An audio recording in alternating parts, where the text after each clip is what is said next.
Amén.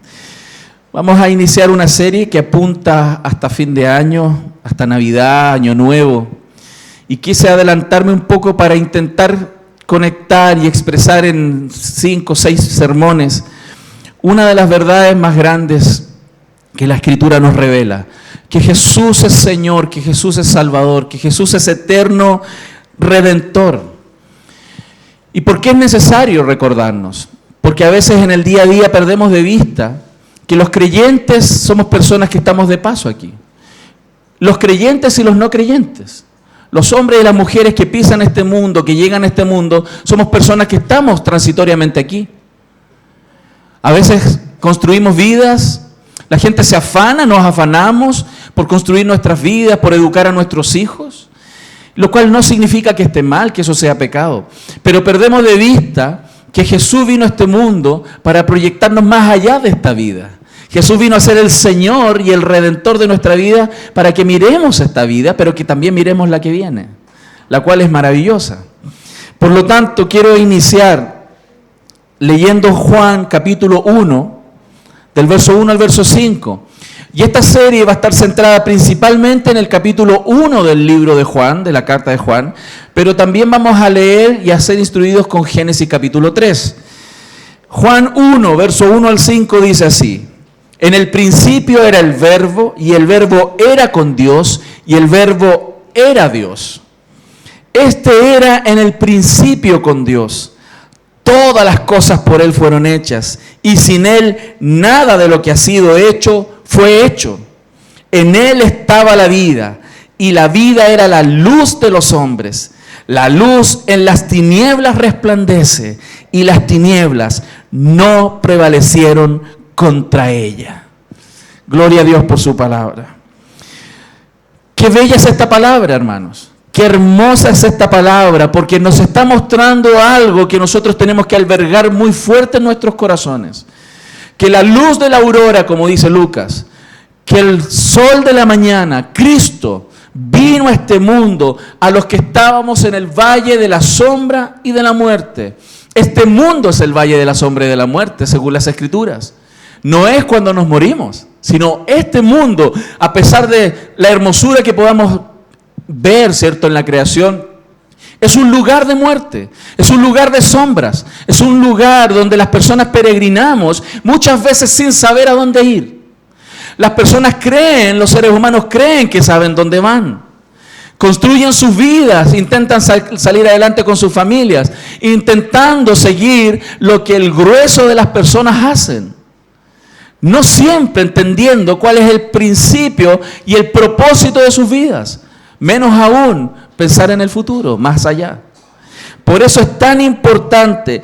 Y estas hermosas palabras describen a aquel quien es Dios y que en su gracia maravillosa, siendo Dios, sin tener necesidad de hacerlo, vino a este mundo, se encarnó para sacarnos de estas tinieblas, para sacarnos de este mundo. No para quedarnos en este mundo. Y mientras estamos en este mundo, acompañarnos en él. Y por eso es tan importante. Creo, hermanos, de verdad, que cuando recordamos estas cosas, los hijos de Dios debiésemos ser empujados a decir amén. Debiésemos ser empujados a dar gloria a Dios. Porque de verdad es algo grande. Muchas personas creemos que el Señor vino a darnos más dinero, a darnos una casa, a darnos un auto, a darnos una familia, como primera prioridad. No, no es la primera prioridad de Dios. Y quizás eso puede defraudar a algunos corazones, pero no es lo que el Señor vino a hacer. Es más, alguien podría decir, el Señor está ahí para sanarme de un cáncer. No, necesariamente. Porque el Señor, si así no lo quisiese, no lo haría y no lo hará. El Señor vino a sanarnos del peor de los cánceres que hay. De uno que no tiene solución si alguien no moría por nosotros, que se llama pecado. Y porque Él murió por nuestros pecados, nosotros tenemos vida. Por eso es tan bueno recordarlos. Ahora, lo que Juan en el primer capítulo habla, y en todo el capítulo, es un recordatorio a la iglesia desde el principio de reconocer quién es Jesús. Para algunos Jesús es un hombre en la historia, para otros es un buen maestro, para otros un rabino, cierto, que está ahí marcado en la historia, otros ni siquiera creen que existió. Hasta los ateos hoy día, hay citas de tremendos historiadores ateos que dicen, si hay algo que tenemos que reconocer, nos guste o no nos guste, que Jesús existió. Pero no basta con saber que Jesús existió, sino reconocer que Él es Dios y reconocer que es el Señor, y el Señor de mi vida, el Señor de nuestras vidas. Y eso es lo que Juan viene a levantar. Pero esta serie que vamos a hacer en estas semanas, la voy a dividir en dos etapas. Una es una etapa, la primera es donde iremos al pasado, donde nos vamos a remontar más allá de 2000 años, nos vamos a ir al principio, nos vamos a ir a Génesis. Vamos a mirar en Génesis lo que ahí se nos cuenta, lo que Dios nos contó. Porque Dios cuenta una historia desde el principio para que entendamos muy bien que lo que sucedió allá en el principio es lo que gatilla fuertemente lo que sucedió cuando Cristo vino. Si no entendemos realmente lo que pasó al principio, es muy difícil que valoremos lo que vino a hacer Jesús y lo que está haciendo hoy día por nosotros. Por eso, la primera etapa, vamos a ver Génesis capítulo 3, y en la segunda vamos a exaltar juntos, por medio de la palabra y la exposición de ella, la grandeza del Señor. ¿Y por qué exaltar la grandeza del Señor? Pastor, si yo sé que Jesús es el Señor. Hermano, tenemos que levantar a Jesús en nuestra mente y en nuestros corazones, porque a veces dejamos de ver al Señor como el Señor. A veces ponemos al Señor como alguien que está ahí solo como nuestro amuleto de buena suerte, o nuestro perrito faldero que nos viene aquí cuando yo lo necesito. Jesús no es el perro faldero. Jesús es el Señor de nuestras vidas, el Dios de nuestra salvación, a quien le debemos todo lo que somos. Y es bueno recordarlo. Es como el salmista se tenía que recordar: bendice, alma mía, al Señor, y bendiga todo mi ser su santo nombre. Si esa frase se la digo, se imagina él, yo me lo imaginaba en el espejo: alma mía, bendice al Señor. Si lo ve un psicólogo, lo encierra. ¿Por qué recordárnoslo? ¿Por qué recordarlo? Y recordárnoslo, porque lo olvidamos. Somos como aquel que se mira en el espejo en la mañana, se va y se olvida cómo era. Somos así. Y es necesario exaltar al Señor. Cuando cantamos aquí, cuando nos reunimos aquí, cantamos al Señor y le alabamos, no solo estamos proclamando algo que es verdad, sino que al mismo tiempo nos estamos recordando quién es el Señor, quién es Dios. Necesitamos hacerlo. Por eso, hermanos, necesitamos ver cómo esta luz de la aurora vino a este mundo a resolver una situación muy grave, pastor. Usted es tan alarmista.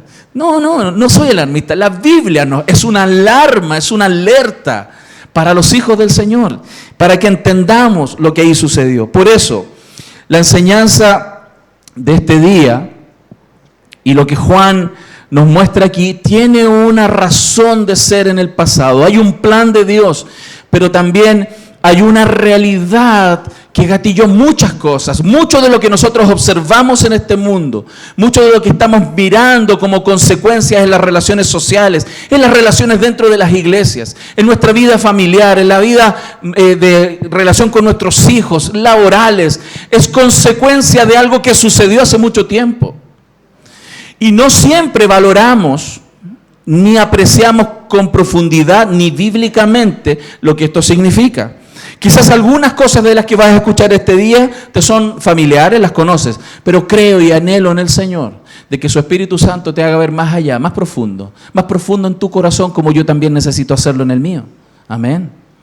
Por eso, hermanos, vamos a ir a Génesis, vamos a mirar, porque lo que sucedió ahí en el Génesis es una catástrofe muy profunda. Y a veces, cuando ya somos cristianos por años y sabemos de esa catástrofe, sabemos que la humanidad cayó ahí en el Génesis, pero no siempre lo vemos con profundidad. Por lo tanto, hoy día, después de tener la realidad de Cristo, seguimos cayendo en los mismos errores que cayeron nuestros padres. ¿Por qué? Porque Satanás es muy astuto, hermanos, muy astuto. Es más sagaz que nosotros, es más pillo que nosotros. Si usted se cree pillo, cuando salieron los pillos a desfilar, Satanás iba adelante. Él es el más pillo, él es el más vivo, es muy sagaz. y en los pecados que están en nuestra vida hoy son fruto, muchos de ellos, de la sagacidad con que Satanás sigue trabajando en su pueblo. Y por eso es necesario, porque para que Jesús reine poderosamente, el Señor nos ha dado su palabra, para que observemos también cómo Satanás trabaja. Por eso la enseñanza del día de hoy, como introductoria a lo que vamos a estar viendo en estas semanas, se titula Tentaciones, pura ilusión. ¿Ustedes han visto programas con ilusionistas? ¿Sí? De repente están ahí y aparecen con algo, o de repente hay algo ahí y se fue, y te dices, wow, ¿cómo lo hizo? ¿Dónde está? Eso es magia, magia. No, no fue magia, fue una ilusión. Satanás trabaja con ilusiones. Las ilusiones que la Biblia le llama tentaciones. Nos construye ilusiones. Y por eso vamos, por favor, acompáñenme a Génesis capítulo 3. Ahí está todo el texto que vamos a leer, pero si usted no ve ahí, ¿cierto? Porque necesita lentes de largo enfoque, aproveche, ande con su Biblia, véalo en su Biblia digital, su teléfono, pero léalo por favor conmigo, del verso 1 al verso 6. Pero la serpiente era, hermano, de partida nos viene diciendo algo que es una característica de quien es nuestro peor enemigo. Hermano, se lo recuerdo, su peor enemigo no es su cónyuge. Su peor enemigo no es su suegra, no es su suegro, aunque le ponen empeño, no. Su peor enemigo, enemiga, no, es Satanás. Y ese tipo es astuto. Más que todos los animales del campo que Jehová Dios había hecho, la cual dijo a la mujer, ¿con que Dios os ha dicho no comáis de todo árbol del huerto?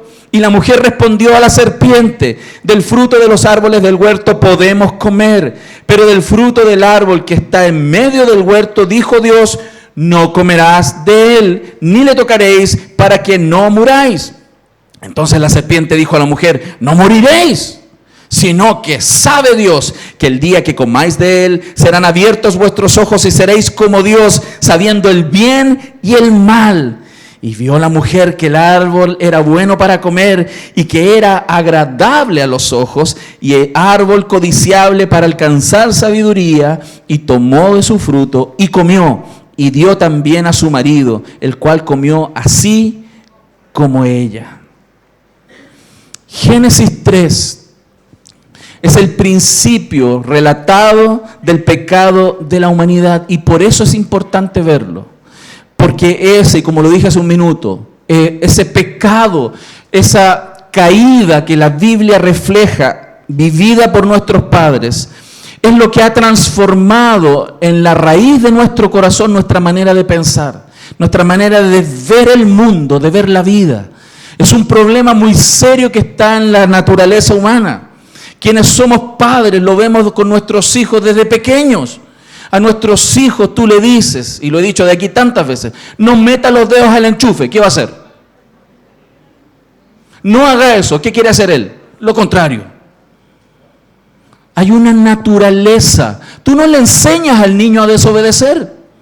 Tú no le haces un curso de desobediencia, ¿sí o no? ¿Cuál es el curso que tú tienes que trabajar con él toda la vida y que cuesta mucho? El de la obediencia.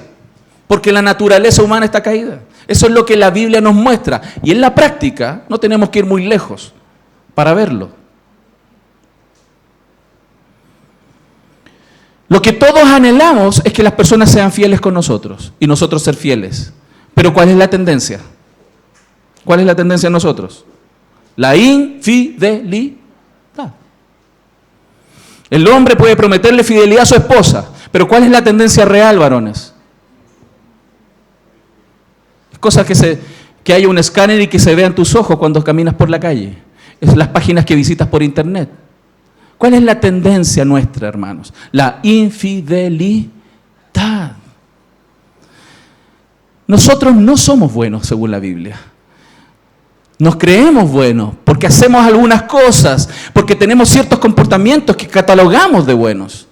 Pero a la luz de las Escrituras, a la luz del escáner que el Señor hace, no es así. Y Satanás aprovecha hoy día justamente las mismas tretas que utilizó con nuestros padres, que claro, estaban en una condición muy distinta. Ellos no tenían el problema nuestro. Por eso la gravedad de sus actos fueron mayores que los nuestros. Adán y Eva no tenían un problema interno, Adán y Eva no tenían un pecado interno que les guiara a pecar. Ellos estaban en lo que se conoce teológicamente hablando el verdadero libre albedrío. La opción de elegir contrariamente, sin ninguna presión interna. Con toda libertad ellos podían elegir el bien o el mal. Nosotros hoy día no. Nos cuesta más, tenemos un problema interno. Ellos tenían toda la libertad. Y dice la Escritura, y es lo que quiero centrar, que este paradigma que se dio en Génesis 3, esta forma de experiencia entre Satanás y los hombres, es una forma que se repite a lo largo de la historia. Y es lo mismo a lo cual nosotros estamos enfrentados. Y Jesús vino a salvarnos de esta realidad, hermanos. Jesús vino a redimirnos de no ser esclavos de esa realidad. Para que nuestra vida fuese distinta, para que no tuviésemos que vivir las repercusiones del montón de pecados que los seres humanos cometemos y que destruyen nuestra vida, destruyen a los que tenemos al lado, destruye incluso a aquellos que amamos, hermanos, los destruye. Por eso, el apóstol Pablo, cuando le habla a la iglesia, ya en el Nuevo Testamento, les dice, tengo un temor, tengo miedo. Y es el mismo temor que tengo yo. Y es el mismo temor que debieras tener tu padre con tus hijos. Es el mismo temor que debiera tener su esposo con su esposa. Pero me temo, dice el apóstol Pablo en Corintios, en 2 Corintios 11:3. Pero me temo que como la serpiente engañó con su astucia a Eva, vuestros sentidos, vuestra manera de pensar, de sentir, de experimentar, de mirar el mundo, sean de alguna manera extraviados de la sincera fidelidad a Cristo. A pesar de que seguramente todos los que estamos aquí sabemos que existe el cola de flecha, sabemos que existe Satanás, sabemos que es un ser que ahí está, real, no lo vemos todos los días, no se nos aparece en la noche, ¿cierto? ¿O usted duerme con la luz prendida?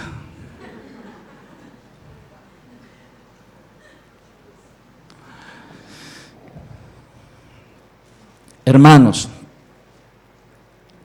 Satanás, nosotros debemos conocer cómo él trabaja. Por ese desconocimiento, y por eso quiero mostrarles en estas introducciones que voy a hacer, la realidad espiritual en la cual estamos viviendo, para que entendamos con mayor grandeza de lo que el Señor nos vino a librar. El Señor no solamente pagó por nuestros pecados, Él vino a librarnos del pecado.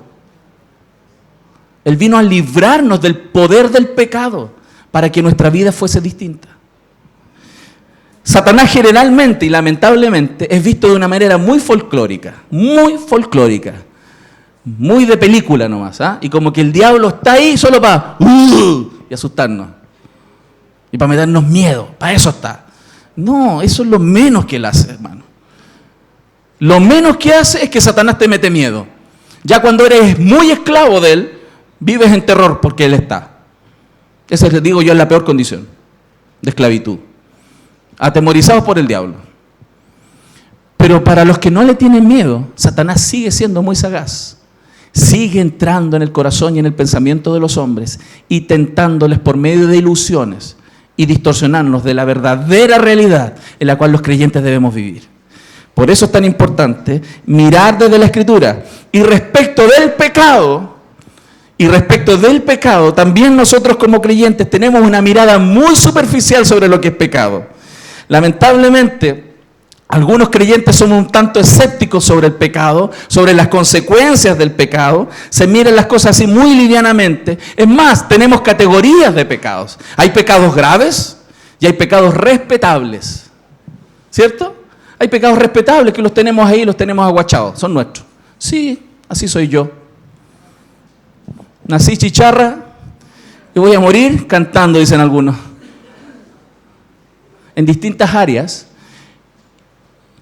formas de responder, formas de mirar, cosas que pensamos, cosas que hacemos.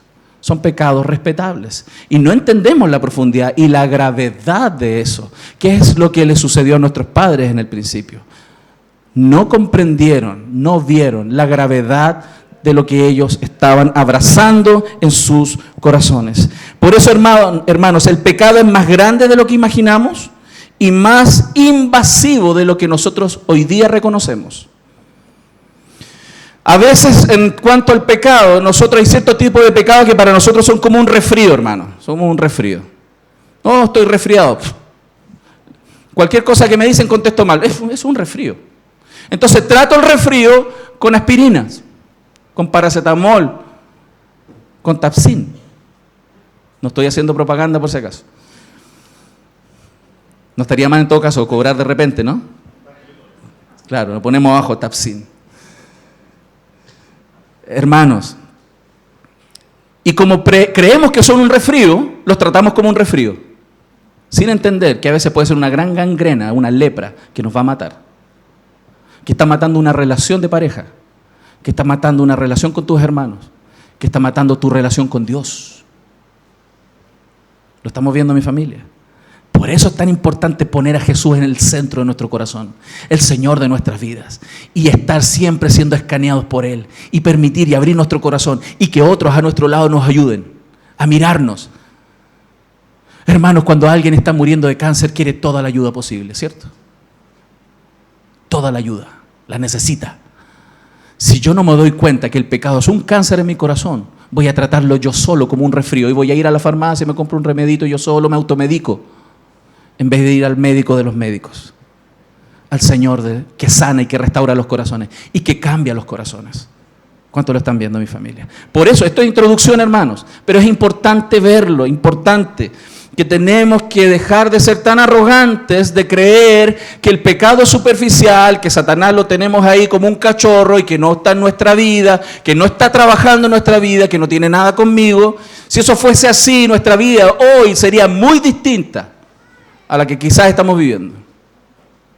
Yo y mi familia, mis hermanos, nuestra iglesia. Por eso, hoy quiero que miremos juntos esta dinámica de la tentación. Vamos a ver cómo trabaja. Algunas de estas cosas yo hice hace unos 3, 4 años atrás una enseñanza sobre las tentaciones. Pero hoy quiero profundizar incluso algunos aspectos que no vi en esa época y que hoy, por la gracia del Señor, puedo darme cuenta. Vamos a ver el contexto en que esta se desarrolla, vamos a ver cómo esto tiene este proceso de cuestionar a las verdades de Dios y después negarlas. Y finalizaremos hoy día con ese punto de que Jesús es Dios eterno y redentor en esa realidad. Jesús es Señor frente a esa realidad, hermanos. Y es lo que quiero que con la ayuda del Señor veamos. Entonces, vamos a mirar el contexto de Génesis 3. ¿Cuál es el contexto de Génesis 3? Génesis 1 y Génesis 2.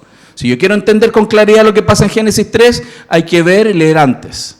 Génesis 1. Uno se va a ir más antes porque más antes no hay. Desde el verso 1 de Génesis 1.1 no vaya a tratar de ver un apócrifo para allá, otro libro. No. Génesis 1.1 parte de la Biblia.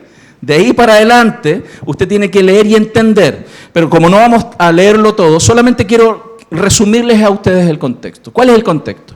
Hay una declaración muy fuerte en esos 2 capítulos que se centran en Dios, no en los hombres.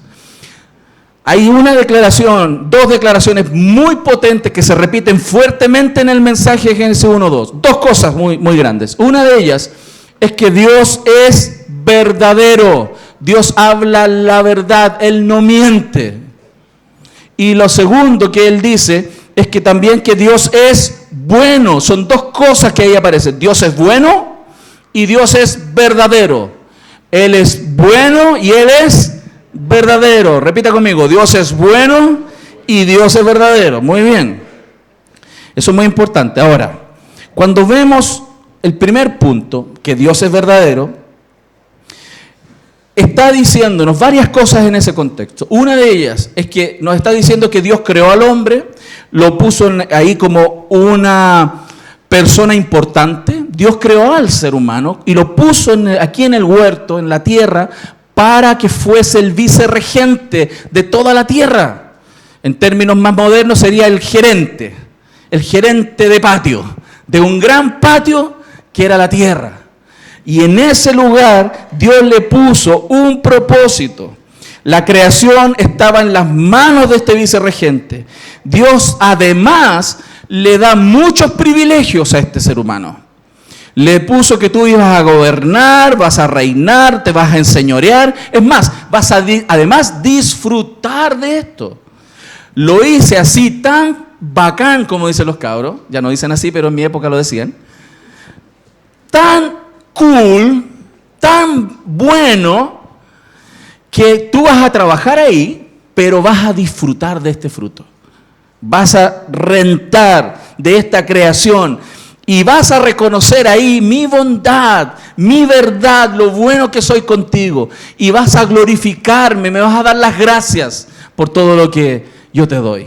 En esa circunstancia de vicerregente de la creación, Dios a Adán, que lo puso en ese rol, le hizo un asistente muy competente. Una ayuda idónea. Idónea. Busquen en el diccionario esa palabra, hermana. Apréndaselo muy bien. Como a los hombres también tenemos que aprender lo que a nosotros nos corresponde, que significa ser varón de hogar. Amén. Amén. Sí. Y dice ahí la Escritura, y nos cuenta en ese contexto, es que Satanás viene a trabajar justamente para romper la verdad de Dios, porque Dios le dio instrucciones al hombre. Dios le dio instrucciones y le dijo lo que tenía que hacer. Le definió trabajo, le definió roles, le definió propósito. Y lo que viene a hacer Dios es a cuestionar esa verdad, a cuestionar esos propósitos, Satanás, a cuestionar esos propósitos, a distorsionar la idea de lo que Adán tenía que hacer como persona en este mundo. Si yo le pregunto hoy día a cualquiera de ustedes, ¿cuál es el propósito de tu vida? ¿En qué se desenvuelve tu vida? Tendríamos quizás muchos proyectos distintos. Yo quiero hacer esto, yo quiero hacer esto, yo quiero hacer esto, y seguramente aquí tendríamos un pool de visiones, un pool de opciones. En el principio había un solo propósito: hacer todo para la gloria de Dios. Fructificar, llenar la tierra, cuidarla, disfrutar de ella, vivir bien, en respeto mutuo, en amor mutuo, para la gloria de Dios.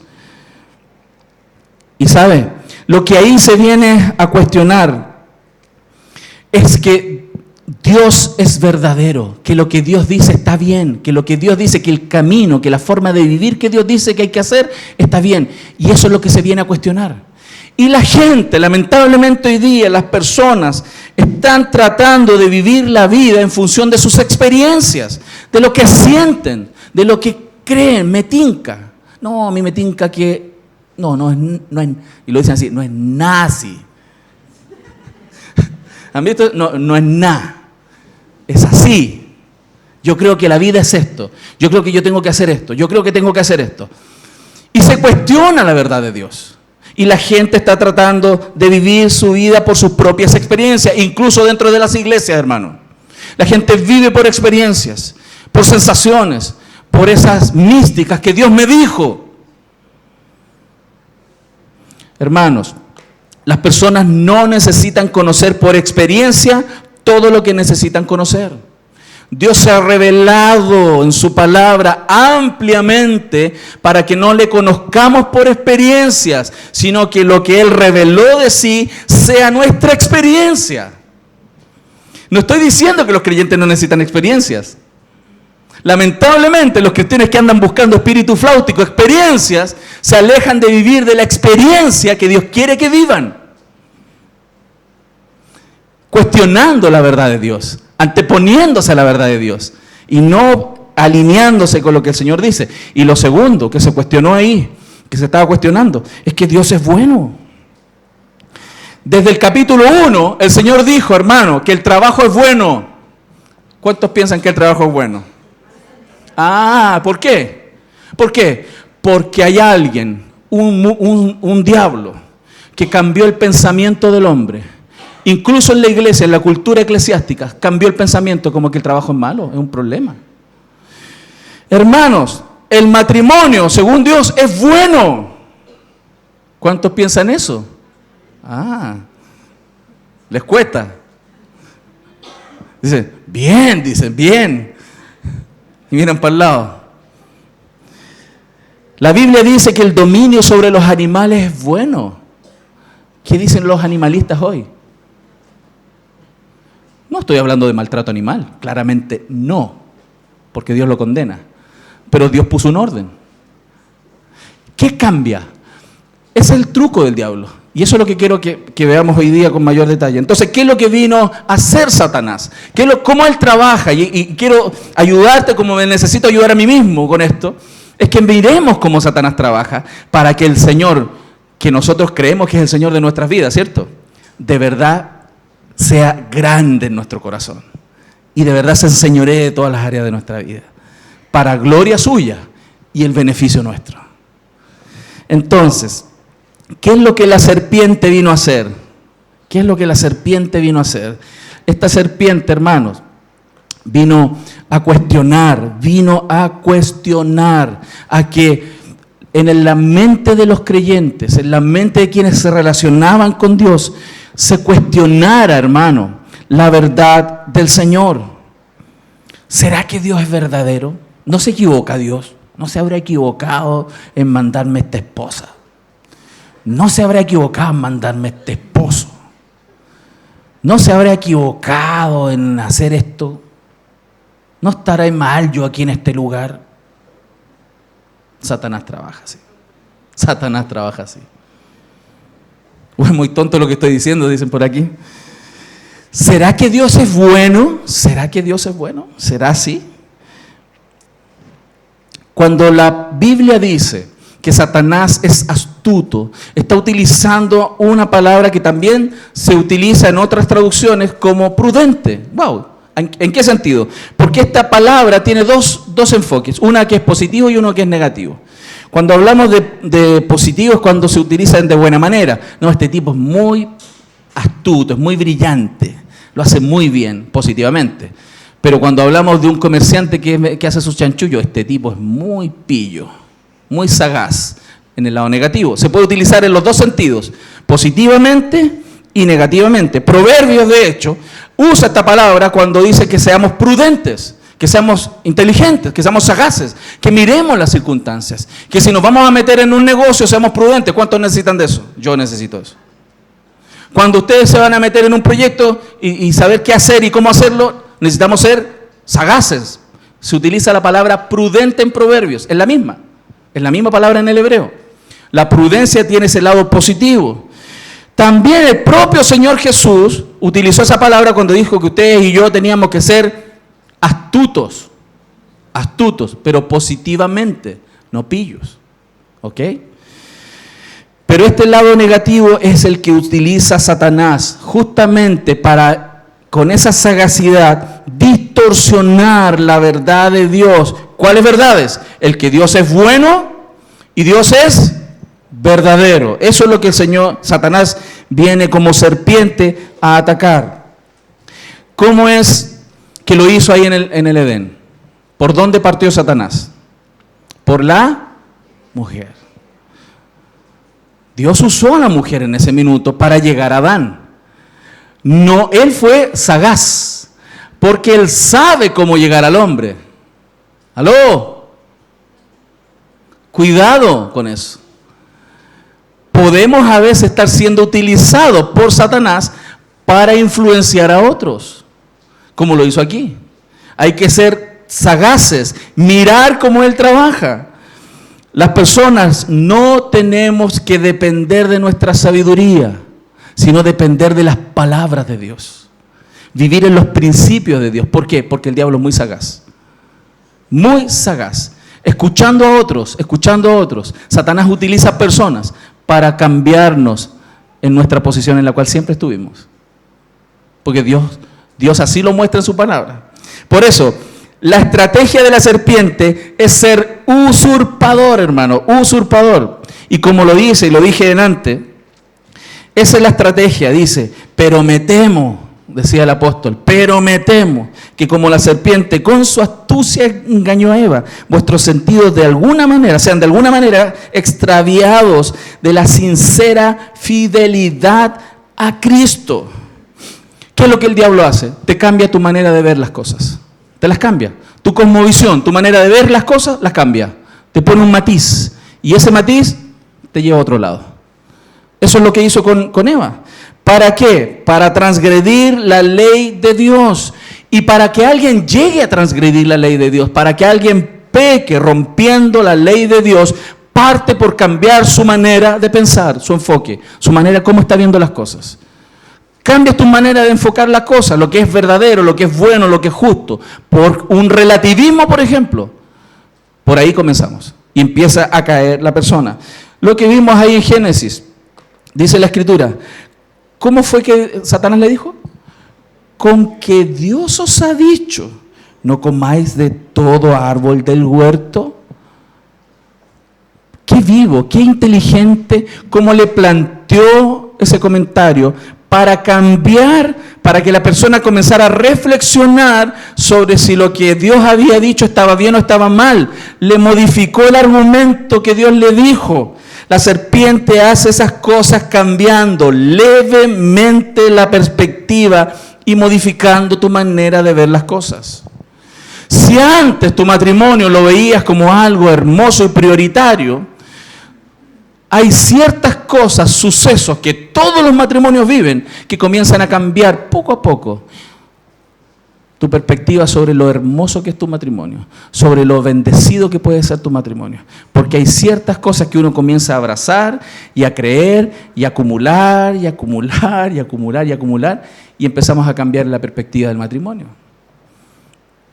Satanás lo hace muy sagazmente, cambiando entonces nuestra manera de ver. ¿Y saben cuál es el foco de él? Lo voy a poner ahí. Satanás lo que hace primero es enfocarte más en la prohibición que en la provisión de un mandamiento de Dios. Dios nos dice las cosas como deben ser. Dios dice lo que debemos hacer. No porque Él es un tirano, sino porque Él sabe que lo que Él nos está recomendando es lo mejor para nosotros. Pero ¿qué es lo que nos sucede? Tenemos una tendencia, porque ya estamos contaminados, que nos enfocamos, eso hace el diablo, nos enfocamos más en la prohibición que en la provisión. Es como aquel que ve la pared blanca, ¿cierto? Y hay un punto negro ahí. ¿Y en qué se enfoca la gente? ¡Uy, qué hermosa pared blanca! No, ¿qué hacen? El punto negro. ¿Cierto? La mujer se puede haber arreglado toda perfecta, perfecta, perfecta. Pero ahí hay una cosita, un aro que está doblado y todo, hola, ¿cómo estáis? Enderézate el aro. ¿Sí uno quiere así la tendencia? ¿Por qué, hermanos? Eso lo usé solo de ejemplo como analogía. Pero nosotros, hablando de ley de Dios, tenemos la tendencia a centrarnos más en la prohibición que en la provisión. Y Satanás trabaja así. ¿Qué es lo que hizo? Satanás, ¿qué es lo que hizo? No le dijo que bueno es Dios que te deja comer de todo. Total, un árbol no es ningún problema. ¿Se dan cuenta? Ejemplo, tú le dices a tu hijo, hijo, no hagas eso, no puedes hacer eso, no lo hagas.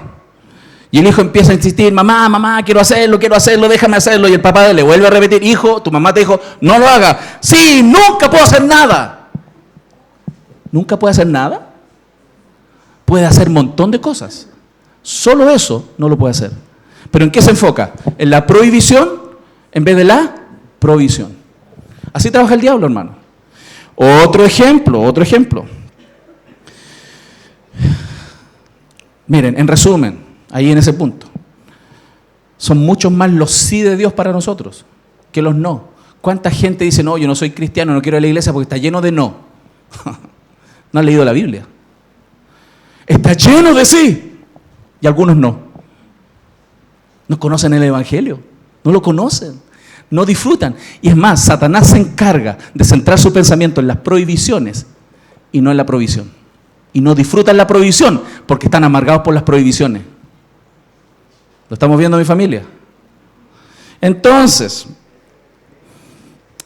si tú a tu hijo le dices, hijo, le llenas el refri, te vas un día de paseo y le llenas el refrigerador de yogures, de leche, jugo, galletas y todas esas cosas tan buenas para su salud, se las deja lleno de cosas ahí. Y se lo deja ahí y le dice, pero hijo, solamente ese queque que está ahí, no te lo comas porque es para tu abuela. ¿Qué hace el niño? Abre el refrigerador y ¿qué mira? El queque de la abuela, hermano.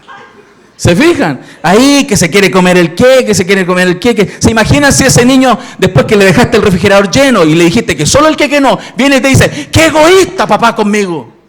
Eres un egoísta, eres un asegurado, nunca me das. Sería ridículo, ¿no? Hermano, ¿sería ridículo eso? ¿Sí o no que sería ridículo que un niño te responda así? Hermano, así de ridículo es cuando enfatizamos los creyentes las prohibiciones y no la provisión del Señor. Así de ridículo nos vemos. Y Satanás hace eso en nuestra mente, de mostrarnos y ponernos así de grande las prohibiciones y no disfrutar la provisión del Señor en todas las áreas, en muchas áreas de nuestra vida.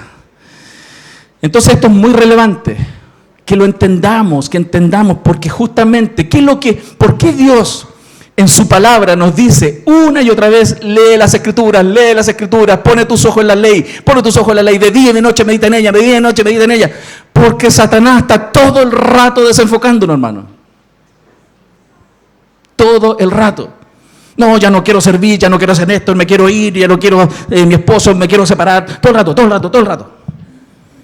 Todo el rato. Y somos esclavos del diablo en eso. De eso. Por eso, Señor, gracias, Padre, envió a Jesús. Y hoy puso su Espíritu en nosotros para que fuéramos a la palabra y esa palabra se iluminara y nos enfocara de nuevo. Que eso que no veíamos, ahora lo vemos.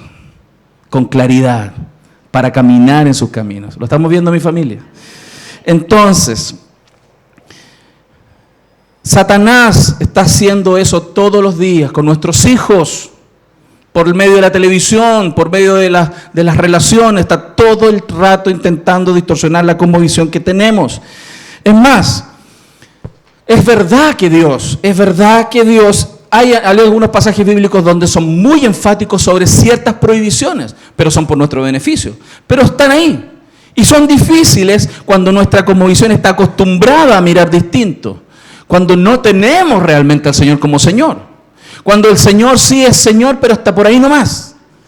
Cuando no estamos completamente rendidos. Por ejemplo, ejemplos que muestran claramente cuánto todavía el Señor tiene que conquistar en nuestro corazón. Palabras que son duras y difíciles cuando nuestro corazón está distorsionado. Por ejemplo, cuando Dios habla lo que Dios definió como matrimonio y divorcio. Cuando Dios define sobre ese punto, cuando Dios expresa ese punto, es difícil para una persona actuar como Dios dice, cuando su relación es difícil y dura, hermano. Es difícil. ¿Y por qué es difícil? Porque estamos acostumbrados a concentrarnos en la prohibición y no en la provisión. Y yo sé que es duro escucharlo. Cuando hablamos de sujeción al Señor, a las autoridades, al esposo, es difícil. Sobre todo cuando hay maltrato. Es difícil, es duro, porque estamos acostumbrados a mirar las cosas distintas. Nuestros ojos están concentrados y pasan todo el día pensando en esa prohibición y no en la provisión. Cuando se le pide a un hijo honrar a su padre y cuando su padre nunca se preocupó de él. Es difícil. Porque estamos acostumbrados a concentrarnos en la provisión y no todo lo que Dios nos ha dado. Aunque los padres no estuviesen con nosotros.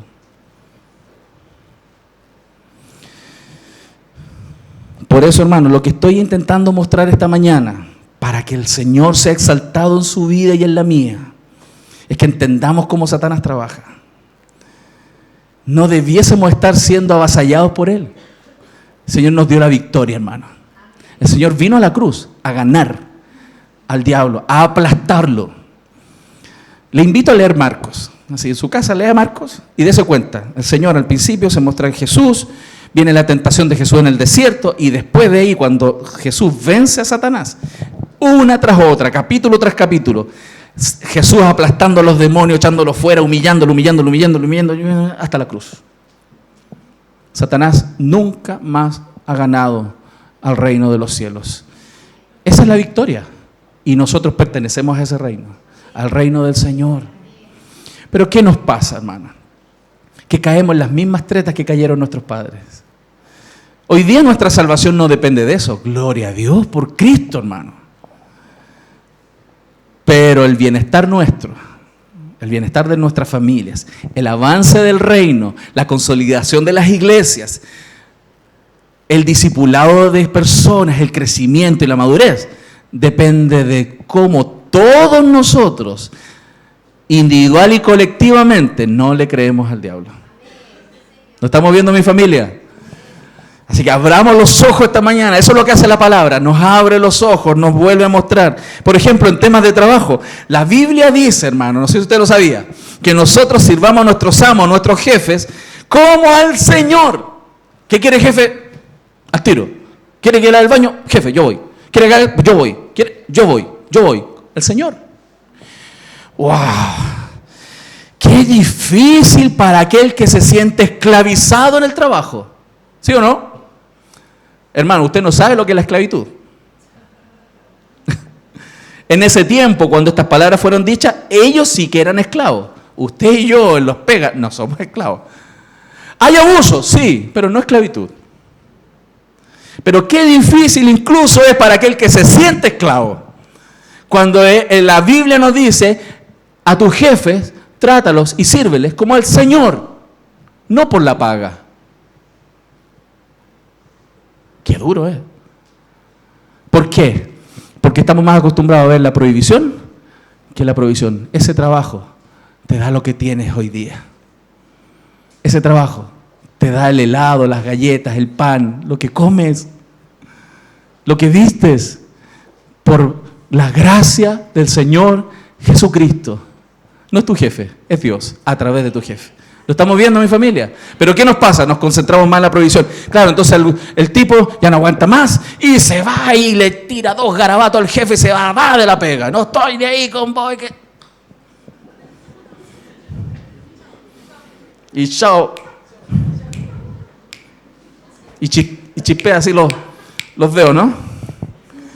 Porque está más concentrado. ¿Por qué llega la gente a eso? Porque está más concentrado en la prohibición que en la provisión y darle gracias al Señor por eso. El Señor quiere cambiar nuestra manera de pensar. ¿Y sabe lo que pasa? Que la gente mira problemas, mira aquí, mira una falta en su familia, en su matrimonio, está mirando aquí, su ojo está oscuro. Mira un problema en la iglesia, mira un problema en el país, ya no quiero vivir en este país, me voy de este país porque mi país está malo, y la porquería de país que Dios me mandó, ¿por qué me mandaste a este país?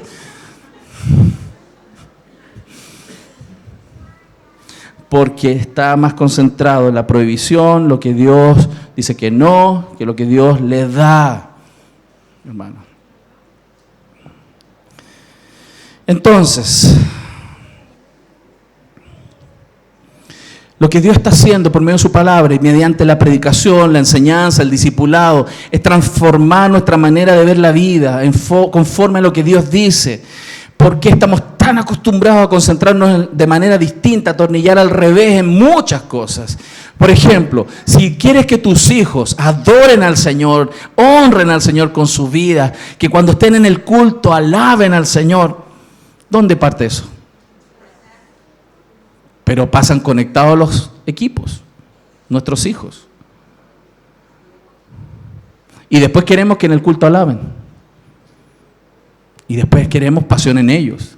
Si nosotros mismos hacemos lo mismo.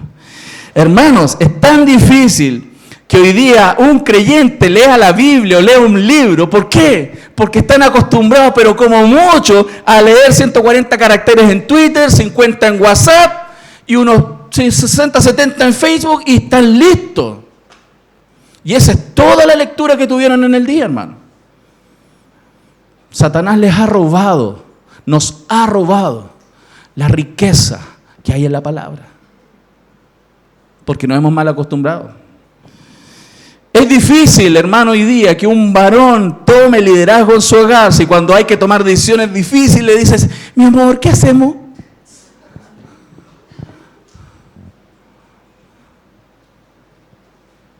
¿Lo estamos viendo?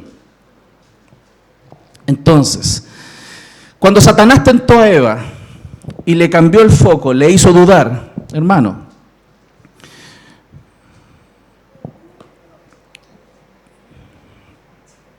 llevó a cuestionar la verdad de Dios. En ese minuto, cuando le lleva a cuestionar la verdad de Dios, Eva comienza a plantear alternativas. El texto dice, verso 2, y la mujer respondió a la serpiente. ¿Qué tiene que estar hablando con la serpiente, hermano? ¿Para qué? Pero se puso a hablar con ella. Bueno, ahí está. Del fruto de los árboles del huerto podemos comer. Empieza a dialogar. ¿Qué me dijiste? No. Parece que Dios no dijo así. Dios dijo otra cosa. Dios dijo, del fruto de los árboles del huerto podemos comer. Pero del fruto del árbol que está en medio del huerto, dijo Dios, no comeréis de él, ni le tocaréis, para que no moráis. Dios dijo que no le tocara. ¿Y de dónde sacó eso ella? Lo supuso. ¿Saben lo que pasó con Eva? Y un problema muy recurrente, lo que está ahí abajo. Eva aumentó lo que Dios mandó y también Eva disminuyó lo que Dios mandó. No se concentró en decir exactamente lo que había dicho Dios. ¿Pasa o no pasa? O en otras iglesias. No pasa. Que en vez de concentrarnos exactamente en lo que Dios dice, empezamos a divagar y aumentamos la restricción que Dios está planteando o disminuimos los efectos, por ejemplo, de lo que ahí Dios está planteando. Aumentar, la mayoría de nosotros tiene esa tendencia de fácilmente aumentar lo que Dios dice, lo que le dije del niño de Nantes. A mí no me dejan hacer nada. Es un aumentar. Tú nunca me dices que me amas. Tú nunca me demuestras no sé qué cosa. Nunca. ¿Nunca? No hay muchas formas de demostrar las cosas. Satanás trabaja así. Es que en esta iglesia nunca. Es que en esta familia nunca. Es que en este país nunca. Es que con estos amigos nunca. Con estos hermanos nunca. No es nunca. Aumentamos. ¿Podemos ver el tono negativo? Como ella empezó a mirar las cosas. Ella le aumentó la restricción. Y lo toma en un tono negativo. Le puso no tocarlo. Pero también disminuyó lo que el Señor dijo. Porque el Señor dijo que de todos podían comer libremente, hermanos. Libremente. En vez de contestarle a Satanás solo eso y haberle dicho, espérate. Satanás, te caché.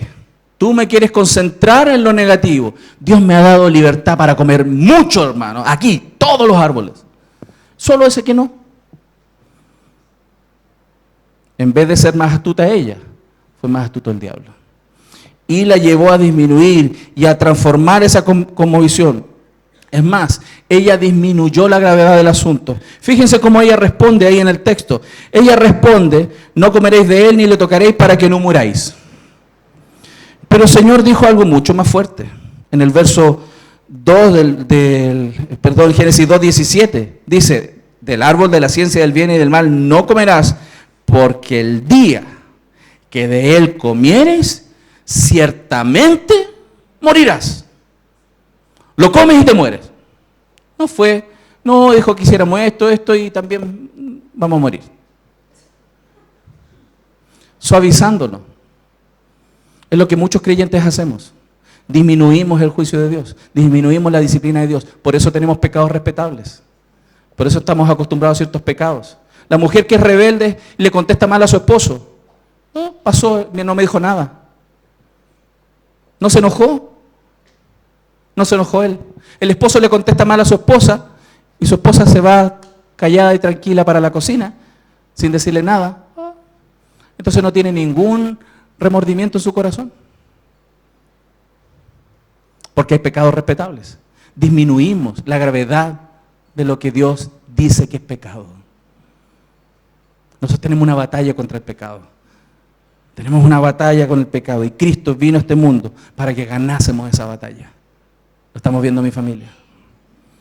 Pero que después que los tiene tambaleando, cuando ya empezamos a cuestionar, viene el último paso.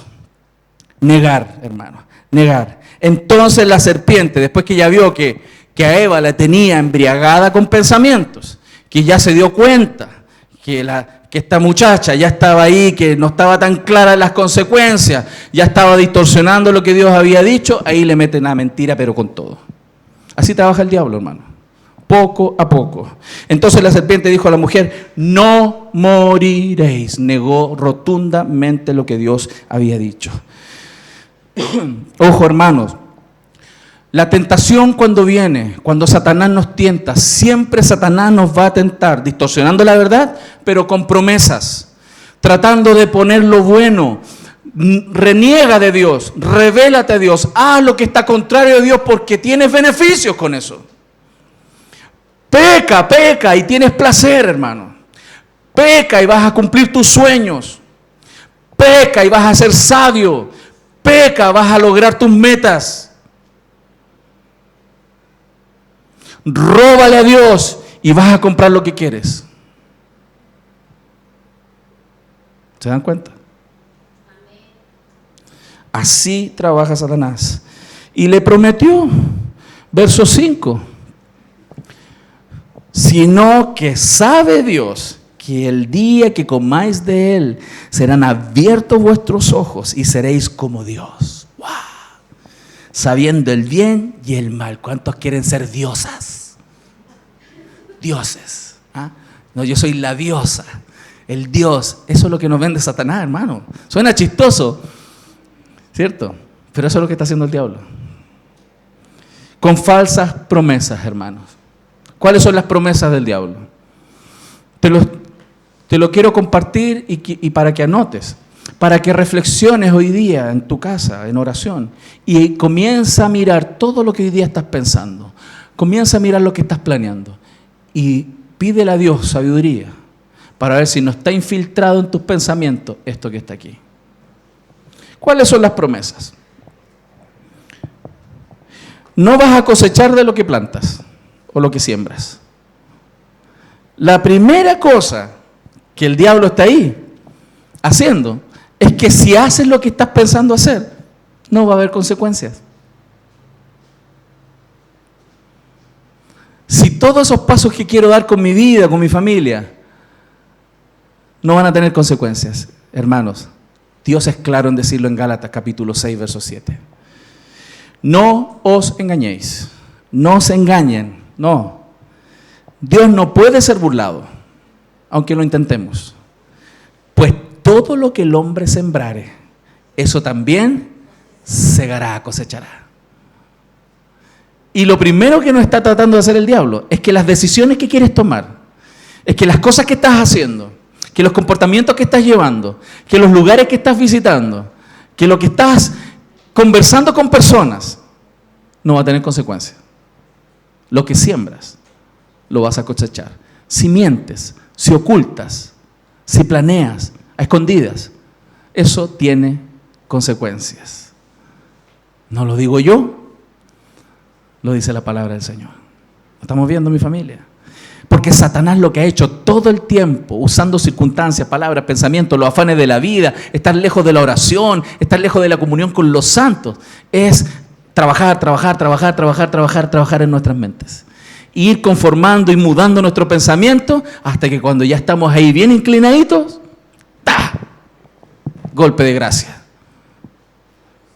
Te saca de la comunión con Dios, te saca de la comunión con tu iglesia, te saca de la comunión dentro de tu familia, te deja solo, sola, porque ese es el truco del diablo. Entonces, lamentablemente las personas pensamos que no vamos a tener consecuencias de lo que sembramos y usamos nombres incluso para distorsionar la palabra. Al pecado lo llamamos error. Pastor, es que todos erramos. ¿Usted no hierra? ¿Me lo han dicho? ¿Y usted no se equivoca, pastor? Yo peco, no hierro, peco. Y por ese pecado, si Cristo no estuviera en mi corazón, me voy al infierno. Eso es lo que tenemos que tener claro para valorar la cruz de Cristo. Algunos le llaman descuido. Oh, es que me descuidé. Y está con un cabro chico. Fue un descuido. ¿Aló? Le llamamos descuido a lo que Dios llama pecado. Le decimos falla, disminuimos, hermano, y yo les estoy hablando, no como alguien que es mejor que ustedes. Yo caigo en los mismos. Dios nos ayude en esto. Por eso el Señor pone predicadores de la palabra, para que alertemos al pueblo. Y estamos disminuyendo lo que Dios define. Lo segundo que Satanás hace ahí en eso, y lo podemos ver con claridad, es que vas a tener mejores condiciones que antes. No, ahora sí, donde tú vas a ir, el proyecto que tienes, el lugar donde te vas a estar, no, ahí vas a estar, pero súper, súper, súper mejor. El problema no está en el lugar, hermano. Está en nuestro corazón, en nosotros. Ahí está el problema. El problema, el enemigo no está fuera de nosotros, está en nosotros. Hermano, usted duerme con el enemigo y no es su cónyuge, es usted. ¿Lo estamos viendo? Entonces, y la promesa más tremenda y el clímax de la distorsión diabólica, hermano, es ser como Dios. Ser como Dios. Pastor, ya, eso es mucho color. Yo nunca he querido ser como Dios. Yo soy una criatura. Hermano, nuestros comportamientos lo muestran. Confiamos en nuestras fuerzas. Confiamos en nuestras habilidades, que podemos vivir administrando nuestras vidas sin Dios. No, es que yo cacho, pastor, no me diga nada. Yo sé cómo hacerlo. Eso es ser Dios. La diferencia entre el Dios y las criaturas es que Dios es el único ser independiente. Todos los demás somos dependientes. Y creernos independientes es llevarnos a esa condición que el diablo siempre ha querido llevar a los hombres, a creerse dioses de sus vidas, gobernadores de sus vidas. ¿Se fija mi familia? Sansón confió en sus fuerzas y comenzó a pecar, a deslizarse, pero él era fuerte. Nunca pensó Sansón que esa fuerza el Señor se las podía quitar por acostumbrarse a pecar. Se las quitó y hasta ahí no más llegó. ¿Se da cuenta? Por eso, hermano, eso es lo que hace. Y cuando Satanás te niega las verdades de Dios, quien está tambaleando en su relación con Dios, en su comunión con el Señor, va a caer y su manera de ver las cosas van a ser totalmente diferentes. Y nos lleva a negar las consecuencias, hermanos, de eso. ¿Qué dice ahí el texto? Y vio a la mujer que el árbol era bueno para comer y que era agradable a los ojos, y árbol codiciable para alcanzar sabiduría, y tomó de su fruto y comió y dio también a su marido, el cual comió así como ella. Ahí ya quedó la embarrada. Porque en ese minuto su cosmovisión estaba tan cambiada. Al principio, cuando empezó a conversar con Satanás, ella estaba ahí en la pequeña duda. Después de que siguió conversando con ella, ella dijo, wow, Dios a lo mejor se equivocó. Y después cuando empezó a mirar el fruto, dijo, wow, está re bueno, como dicen mis hermanos argentinos, está re bueno. Y empezó a codiciarlo. Y se sabe que eso es lo mismo que el apóstol Juan en 1 de Juan 2:16 muestra. Es exactamente lo mismo de Génesis, es lo que Juan habla en Juan. En 1 de Juan 2:16, por tanto, todo lo que hay en el mundo, los deseos de la carne, los deseos de los ojos y la vanagloria de la vida no provienen del Padre, sino del mundo. Eso es lo que Satanás hace. Hermanos, si el sermón terminara aquí, nos vamos llorando. Porque estamos fritos. Estamos delante de un enemigo muy sagaz. Pero saben que efectivamente el diablo es sagaz. Es un tremendo estratega, pero mayor, más grande, mucho, infinitamente más grande, es nuestro Señor. Y su palabra verdadera nos fue dada para que como iglesia centráramos nuestra vida, nuestro corazón, nuestra manera de ver la vida. Jesús es la realidad de todas las cosas. Por eso, para terminar, hermanos, voy a ir al final. como reflexiones finales, ¿cómo es el proceso? Duda, después una respuesta con un tanto de resentimiento, depende de cuán resentido estés. Cuando ya estás muy amargado, ya al tiro, inmediatamente resentido. Después, incredulidad y orgullo, creer que podemos solos. Y cuarto, desobediencia. Ese es el proceso, de manera simple. Pero, hermano, Cristo, el segundo Adán, vino a este mundo a ser tentado y vencer todas las tentaciones que nosotros como seres humanos no vencimos jamás. Jesús vino a este mundo a vencer porque Él sabía que nosotros jamás podríamos llegar al cielo, si no fuese porque Él vino a vivir la vida que teníamos que vivir y a morir por la vida que nunca vivimos. Cristo vino a eso, hermanos. Satanás aborda esto distorsionando esta realidad para que no aprecies lo que Cristo hizo por ti. Satanás tentó a Jesús. No puedes convertir las rocas en pan. Adórame y yo te entrego el reino. Jesús venció, hermano. Y Él estuvo ahí y Él fue tentado. Y es hermoso el texto que está en Hebreos cuando dice, por lo cual, hermano, debía ser en todo semejante a sus hermanos. Cristo vino semejante a nosotros para venir a ser misericordioso y fiel sumo sacerdote en lo que a Dios se refiere, para expiar los pecados del pueblo, hermanos. Pues en cuanto Él mismo padeció siendo tentado, es poderoso, hermano. ¿Para qué dice ahí? Socorrer a los que son tentados. Ojo, aquí quiero poner algo en claro. Hermanos, Jesús no vino a vivir la tentación para ser el modelo nuestro. Algunos dicen, no, tengo que ser como Jesús. No, tú nunca vas a ser como Jesús. Nunca. Jesús no fue puesto como modelo. Jesús fue puesto como el vencedor por nosotros, hermanos. Él vino a vencer por nosotros. No es nuestro modelo en esto. Tú jamás podrías ser como Él. Si tú no te apoyas en Él, nunca vences. Por eso dice la Escritura que Él vino a ser tentado y es poderoso para socorrernos. Para que cuando estemos en tentación clamemos al Señor. Y Él con su poder y su Espíritu Santo venga a nuestro corazón y nos dé la fuerza para vencer. Algo que no está en nosotros. A eso vino Cristo, hermano. ¿Cuántos han intentado dejar de pecar en alguna área de su vida? Y han fallado. ¿Sí? ¿Pueden levantar la mano? Claro. ¿Sabe lo que necesitamos? No tratar de ser como Jesús, porque no lo serás con tu fuerza, sino confiar en aquel que es poderoso para que esa realidad se materialice en nuestras vidas y venzamos las tentaciones. Y poder decir, hermanos, como el apóstol Pablo dijo en Gálatas, ya no vivo yo, sino que ahora Cristo vive en mí. ¿Se da cuenta que cuando entendemos la profundidad del pecado, vamos apreciando mejor a Cristo?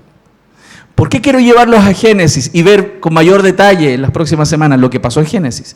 Para que cuando veamos Juan 1 en detalle, de aquí salgamos danzando, alabando, dándole gracias al Señor por la victoria que Él tuvo por nosotros. ¿Cuánto le